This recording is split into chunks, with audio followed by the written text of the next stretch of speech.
Today, I am recording the Read Through the Bible in a Year Bible Study video for February 6, 2026, covering Leviticus chapters 14 and 15.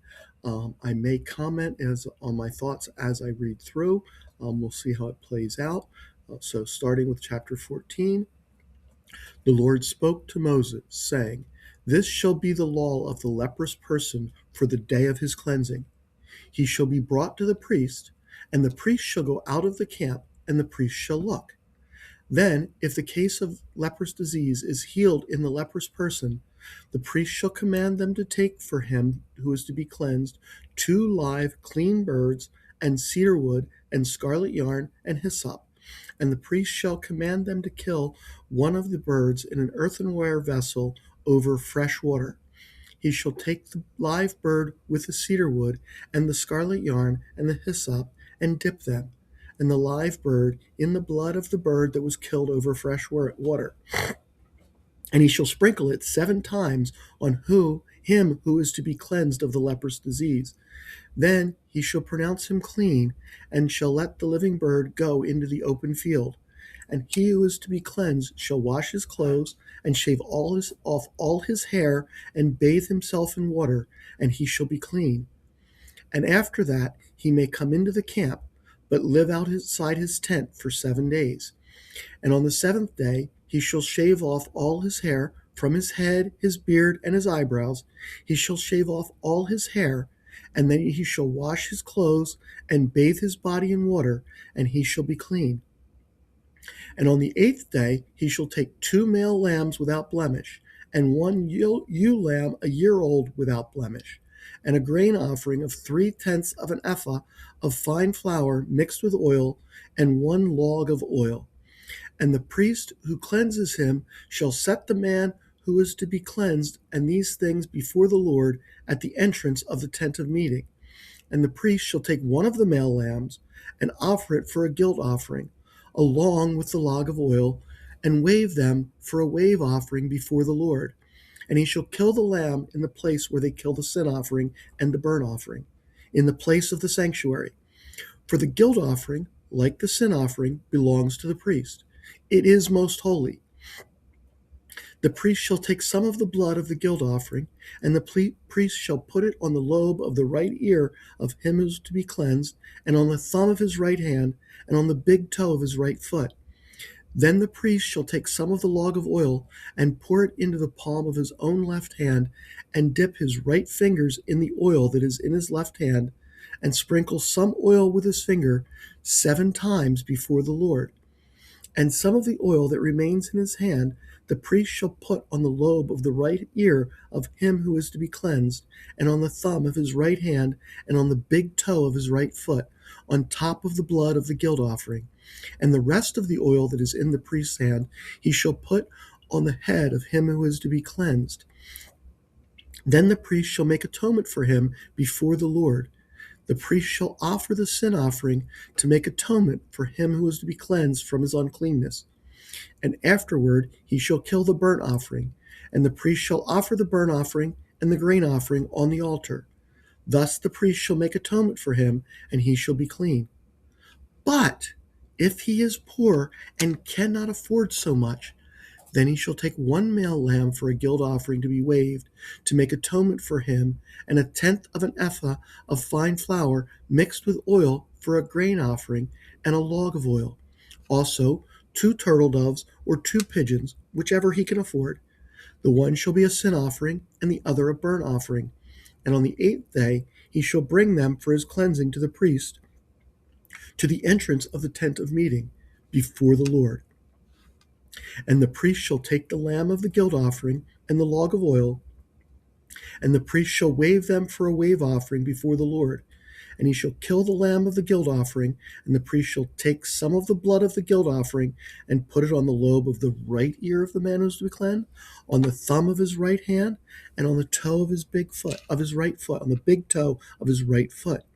And the priest shall pour some of the oil into the palm of his own left hand, and shall sprinkle with his right finger some of the oil before the Lord that is in his left hand 7 times before the Lord. And the priest shall put some of the oil that is in his hand on the lobe of the right ear of him who is to be cleansed, and on the thumb of his right hand, and on the big toe of his right foot, in the place where the blood of the guilt offering was put. And the rest of the oil that is in the priest's hand he shall be put on the head of him who is to be cleansed, to make atonement for him before the Lord. And he shall offer of the turtle doves and pigeons, whichever he can afford, one for a sin offering, and the other for a burnt offering, along with a grain offering. And the priest shall make atonement before the Lord for him who is being cleansed. This is the law for him in whom is a case of leprous disease, who cannot afford the offerings for his cleansing. The Lord spoke to Moses and Aaron, saying, When you come into the land of Canaan, which I give you for a possession, and I put a case of leprous disease in a house in the land of your possession, then he who owns the house shall come and tell the priest, There seems to me to be some case of disease in my house. Then the priest shall command that they empty the house before the priest goes to examine the disease, lest all that is in the house be declared unclean. And afterward the priest shall go in to see the house, and he shall examine the disease.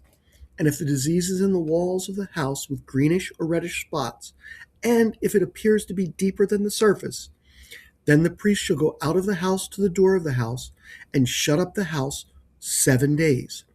And the priest shall come again on the 7th day and look. If the disease has spread in the walls of the house, then the priest shall command that they take out the stones in which is the disease and throw them into an unclean place outside the city. And he shall have the inside of the house scraped all around, and the plaster that they scrape off they shall pour out in an unclean place outside the city.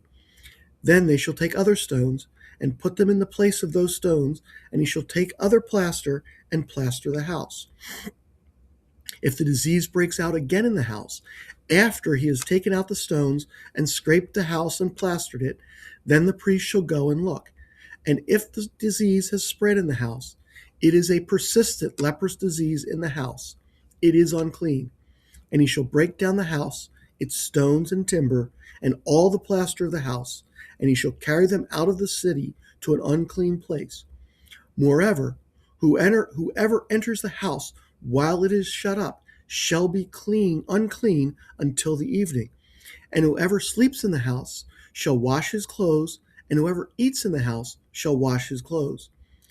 But if the priest comes and looks, and if the disease has not spread in the house after the house was plastered, then the priest shall pronounce the house clean, for the disease is healed. And for the cleansing of the house, he shall take 2 small birds with cedar wood and scarlet yarn and hyssop, and shall kill one of the birds in an earthenware vessel over fresh water, and shall take the cedar wood and the hyssop and the scarlet yarn along with the live bird, and dip them in the blood of the bird that was killed in the fresh water, and sprinkle the house 7 times. Thus he shall cleanse the house with the blood of the bird, and with the fresh water, and with the live bird, and with the cedar wood and hyssop and scarlet yarn. And he shall let the live bird go out of the city into the open country, and he shall make atonement for the house, and it shall be clean. This is the law for any case of leprous disease, for an itch, for leprous disease in a garment or in a house, and for a swelling or an eruption or a spot, to show when it is unclean and when it is clean. This is the law for leprous disease. Then the Lord spoke to Moses and Aaron, saying, Speak to the people of Israel and say to them, When any man has a discharge from his body, his discharge is unclean. And this is the law of his uncleanness for a discharge, whether his body runs with his discharge or his body is blocked up by his discharge. It is his uncleanness.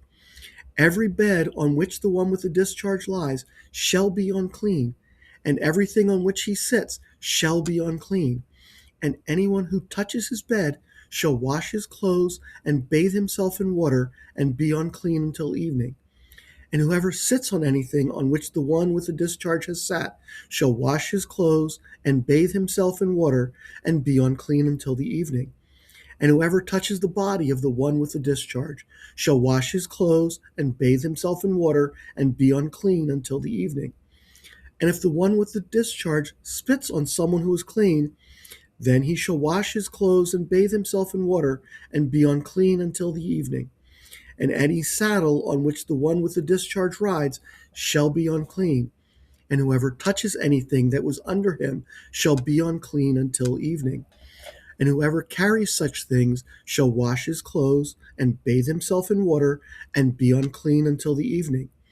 Anyone whom the one with the discharge touches without having rinsed his hands in water shall wash his clothes and bathe himself in water and be unclean until the evening. And an earthenware vessel that the one with the discharge touches shall be broken, and every vessel of wood shall be rinsed in water. And when the one with the discharge is cleansed of his discharge, then he shall count for himself 7 days for his cleansing, and wash his clothes. And he shall bathe his body in fresh water, and shall be clean. And on the 8th day he shall take 2 turtle doves or 2 pigeons, and come before the Lord to the entrance of the tent of meeting, and give them to the priest. And the priest shall use them, one for a sin offering, and the other for a burnt offering. And the priest shall make atonement for him before the Lord for his discharge. If a man has an emission of semen, he shall bathe his whole body in water, and be unclean until the evening. And every garment and every skin on which the semen comes shall be washed with water, and be unclean until the evening. If a man lies with a woman and has an emission of semen, both of them shall bathe themselves in water, and be unclean until the evening. When a woman has a discharge, and the discharge in her body is blood, she shall be in her menstrual impurity for 7 days. And whoever touches her shall be unclean until the evening. And everything on which she lies during her menstrual impurity shall be unclean. Everything also on which she sits shall be unclean. And whoever touches her bed shall wash his clothes and bathe himself in water, and be unclean until the evening. And whoever touches anything on which she sits, shall wash his clothes and bathe himself in water, and be unclean until the evening. Whether it is the bed or anything on which she sits, when he touches it, he shall be unclean until the evening. And if any man lies with her, and her menstrual impurity comes upon him, he shall be unclean 7 days, and every bed on which he lies shall be unclean. If the woman has a discharge of blood for many days, not at the time of her menstrual impurity, or if she has discharge beyond the time of her impurity, all the days of the discharge she shall continue in uncleanness. As in the days of her impurity, she shall be unclean. Every bed on which she lies, all the days of her discharge, shall be to her as the bed of her impurity, and everything on which she sits shall be unclean, as in the uncleanness of her menstrual impurity. And whoever touches these things shall be unclean, and shall wash his clothes, and bathe himself in water, and be unclean until the evening. But if she is cleansed of her discharge, she shall count for herself 7 days, and after that she shall be clean. And on the 8th day she shall take 2 turtle doves or 2 pigeons, and bring them to the priest, to the entrance of the tent of meeting. And the priest shall use one for a sin offering, and the other for a burnt offering. And the priest shall make atonement for her before the Lord for her unclean discharge. Thus you shall keep the people Israel separate from their uncleanness, lest they die in their uncleanness by defiling my tabernacle that is in their midst. This is the law for him who has a discharge, and for him who has an emission of semen, becoming unclean thereby. Also for her who is unwell with her menstrual impurity, that is, for anyone, male or female, who has a discharge, and for the man who lies with a woman who is unclean. So I noticed that the cleansing ritual for a person who was cured of a leprous disease contained the instructions for the priest to place some of the blood from the sacrifice on the cleansed person's right ear, right thumb, and right big toe. Then doing the same with some of the oil of the offering. And that's very similar to what was done during the ordination of priests. As I noted when I wrote about the ordination of Aaron and his sons, placing blood and oil on the ear, the thumb, and the big toe has significance. I'm going to talk about that significance in a slightly different way today than when I covered the ordination. The rite here reminds the person who was cleansed to dedicate his ears to listening to the word of God. The right thumb reminds the person to dedicate the work of his hands to serving God. And the right big toe reminds the person to dedicate their feet to walking in the path of righteousness which God has shown them. This reinforces the lesson that we should dedicate ourselves to listening to God's words, to using our activities in serving Him, and to walking in the path of righteousness on which God guides us. This is not something just for special people, for priests, but for everyone. Now I'm going to do something here that I usually refuse to do. I'm going to take a lesson out of the description of what we do with a house which has a leprous disease. That's probably a reference to mold. In its structure that is not intended in the text as I read it. If there is a disease in the walls which appears to go deeper than the surface, the priest is to close up the house and wait 7 days. At the end of those 7 days, the priest is to examine the house. If the disease is not spread, the priest knows that the house is not actually diseased. The thing observed is just discoloration. However, if the discoloration has spread, the house has a problem, and the priest is to remove the stones where the discoloration is and scrape off all the plaster. Then replace the stones with clean stones and replaster the house. I'm going to say that we should treat ourselves the same way with regards to sin. If there is sin in our life, if we are like the house when the priest returns to discover that the discoloration is spread, we should cut out that part of us which has the disease and replace it with something clean. We should take extreme measures to deal with sin in our lives. If that means giving up friends who encourage us to sin, or even if it's only ones that we find ourselves sinning when we're around them, we should cut them out of our lives and replace them with other people with whom we can become friends.